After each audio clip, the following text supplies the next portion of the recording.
There are places in this world that defy explanation, places where reality blurs with legend. One such place is known only in whispers, the Enchanted Forest. Locals speak of it in hushed tones, warning of its power to grant wishes, but never without a cost. Many have gone in search of it, hoping to find wealth, love, or redemption. But few have returned, and those who did were forever changed, haunted by the forest's mysterious hold. Despite the warnings, I found myself irresistibly drawn to it. Curiosity, perhaps, or maybe it was the promise that I, unlike the others, could emerge unscathed with my wish fulfilled. Foolish, perhaps, but I had to know. The journey to the forest was long, stretching across forgotten paths and winding roads. As I approached, the world seemed to shift. The skies darkened, and the air grew colder. The trees were different here, older, with gnarled roots that twisted into the earth like claws. The forest loomed ahead, veiled in a thick mist that clung to its edges like a living thing. My heart raced with both fear and anticipation. This was it, the Enchanted Forest, the place of legends. And I was standing at its threshold, my breath catching in my throat as I considered turning back. But something about it beckoned, a silent invitation that I could not refuse. Stepping across the threshold felt like crossing into another world. The moment my foot touched the soft, damp earth, the sounds of the outside world faded, replaced by an eerie silence. The trees here stood impossibly tall, their twisted branches forming a dense canopy that blocked out the sky. Strange, otherworldly light filtered through the leaves, casting long shadows that seemed to shift and move on their own. I could hear whispers, soft, unintelligible murmurs that seemed to come from everywhere and nowhere. Felt as if the forest was alive, watching me, waiting. I had heard of people losing themselves in this forest, of time unraveling, leaving them wandering for what seemed like days, even weeks. I pushed the thoughts aside, determined to keep my wits about me. As I ventured deeper into the forest, I lost all sense of time. Minutes felt like hours, and hours seemed to stretch into eternity. The path ahead was never clear, winding and shifting, as if the forest itself was playing tricks on me. Every now and then, I caught glimpses of movement out of the corner of my eye, figures darting between the trees, too fast to make out, yet close enough to send a chill down my spine. The air grew thick, almost suffocating, and the forest seemed to pulse with a low hum, a rhythm that echoed in my ears. I wasn't alone. I knew that now. Something or someone was here with me.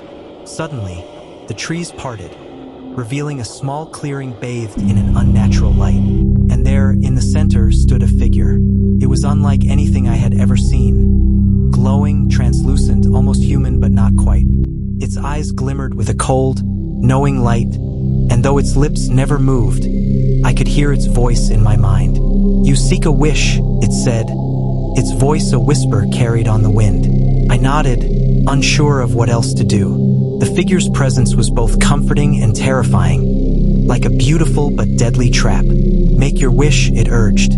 My mind raced, the weight of the stories I'd heard pressing on me. Wishes granted, yes, but always with a cost. I hesitated, but the desire that had led me here was too strong. I spoke my wish aloud, my voice barely a whisper in the still air.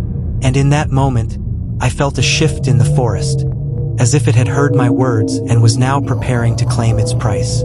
The change was subtle at first, almost imperceptible. The air grew colder, and the light in the clearing dimmed. The figure before me vanished, melting into the shadows as if it had never existed. For a moment, I felt elation. My wish had been granted, but that feeling was fleeting, replaced quickly by a growing sense of dread.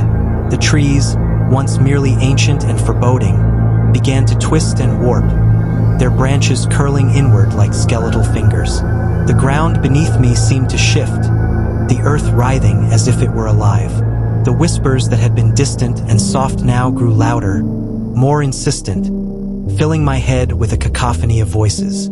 I could feel the forest closing in on me, its enchantment turning from wonder to nightmare. The price of my wish had been exacted, and it was far more than I had bargained for. I ran. Panic took hold, and I stumbled through the trees, branches clawing at my clothes and face as I tried to find my way out. But every path I took seemed to lead me in circles, back to the same twisted clearing, the same oppressive silence. The forest wasn't just alive. It was toying with me, trapping me in its endless loop. The glowing figure, or perhaps something else entirely, was always just at the edge of my vision, watching, waiting. I could feel the weight of my own desperation pressing down on me, my lungs burning with each breath, my legs growing heavier with every step.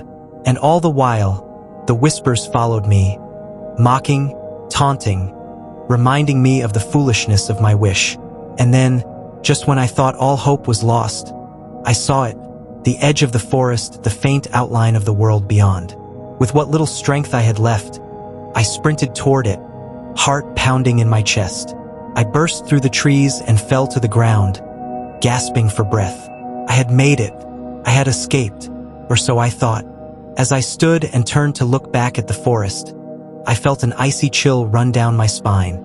The trees were there, as they had been before, but something was different. The forest wasn't behind me, it was still around me. The clearing, the twisted trees, the whispering voices, they were all still there, lurking just beyond the veil of reality. That's when I realized I hadn't escaped at all. I was still in the Enchanted Forest, trapped in its endless, eerie loop. And now, I would be part of its legend, just another lost soul wandering its depths, forever seeking a way out.